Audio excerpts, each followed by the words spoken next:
Hello, everybody. I'm going to talk about toxic positivity today, and this came to me because I'm in this right kind of amazing little slot canyon, and that's exactly the sort of thing which I associate with toxic positivity.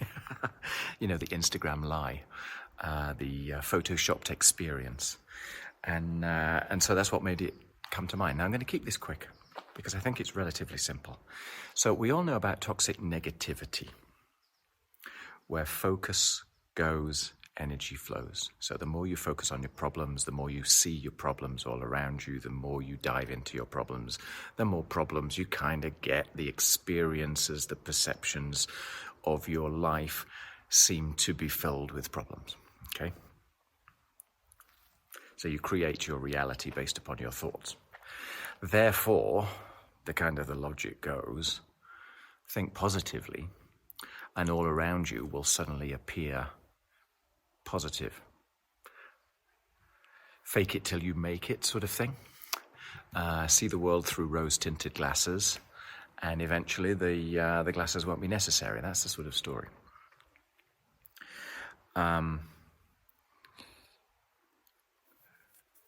Here's the thing, okay? We are a machine built to maintain our lives, okay? I'm not going to say whether we're good or bad or indifferent, but we are designed with a survival mechanism inside, and that has a pretty strong detector for the truth and for nonsense.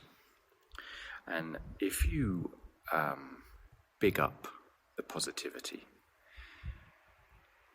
you know it. You feel it. It's a bit like a cheap advert. I have this issue with mantras to a certain extent, okay? Vivifying something and imagining what it could be like if you were living it today can be useful.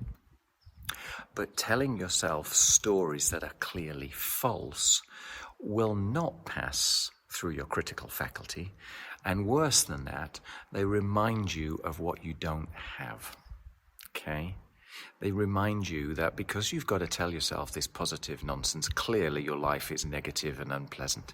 It's that sort of a doublethink which is going on in the background, which causes toxic positivity.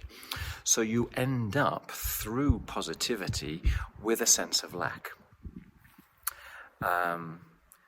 It goes back to that idea of shoulds and coulds and musts. I'm sure I said on one of the other videos that I did, I had someone very well-meaningly telling me that I need to aim to the emotional states with a higher vibrational frequency, love, joy. And this came to me on LinkedIn, okay? This came to me unsolicited.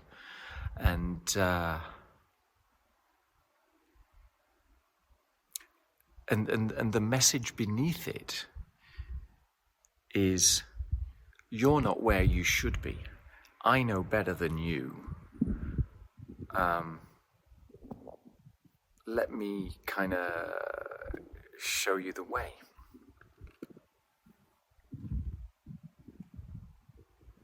Now, this is just my personal perception, but for me, the way you achieve the higher emotions is by owning all your emotions.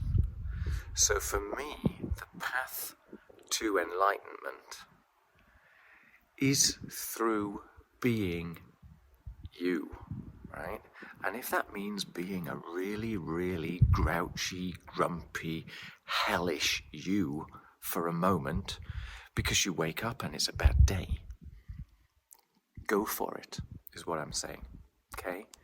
When you resist, what resists persists, you know? Embrace your entirety. Embrace the fact that some days are going to be off. Embrace the fact that some days you're frankly not going to want to squeeze out the joy of life, right? That you're going to wake up feeling a bit cruddy. You're going to be cruddy. You could be 100% cruddy, you know. Not forever, but permit yourself. It's like, you know, a forbidden fruit becomes so much more attractive than if you simply allow yourself to taste and then go, all right, I've done that. I don't need to do it again. So yeah, so positivity becomes toxic when it permeates inside of you as a sense of lack, as a sense of failure, of a sense of what I don't have. And so you should all over yourself. I hope that's clear. Yeah. Whether my solution is the only solution, I sincerely doubt it is. But my solution is permit yourself everything. Permit yourself the whole range of you. Embrace your dark side. Embrace your light side, because they're all one. They're all you. And get back to a sense of playfulness and adventure, right? This is where this comes from, right? This is my sense of playfulness and adventure. This is laughing at the world, right? When you're telling yourself how things should be, you're not laughing at the world, you're criticizing your current existence. Stop criticizing your current existence. It's not perfect. It's never going to be perfect. Mine isn't perfect. Nobody's is perfect. Anybody who's telling themselves it's perfect is lying. And I'm not even sure that's a comfortable delusion. I think that's just plain stinky delusion, because we know it. Okay? So watch what you're thinking. Don't focus on the negatives either. Kind of stay somewhere in the middle, you know? But do it through acceptance of the fact that you permit yourself to be up at the top and down at the bottom. All right, that's useful. I think the end of the story is just lighten up. Just be what you are. Own what you are. Consider what you are. Consider if your perceptions are correct or incorrect. And laugh about it. Give yourself a break. Get back on your own side.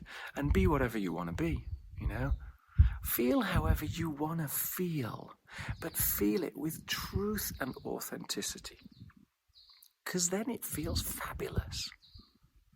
Tell yourself a lie and it feels a nonsense, no matter how positive it might be. All right, take care. Bye.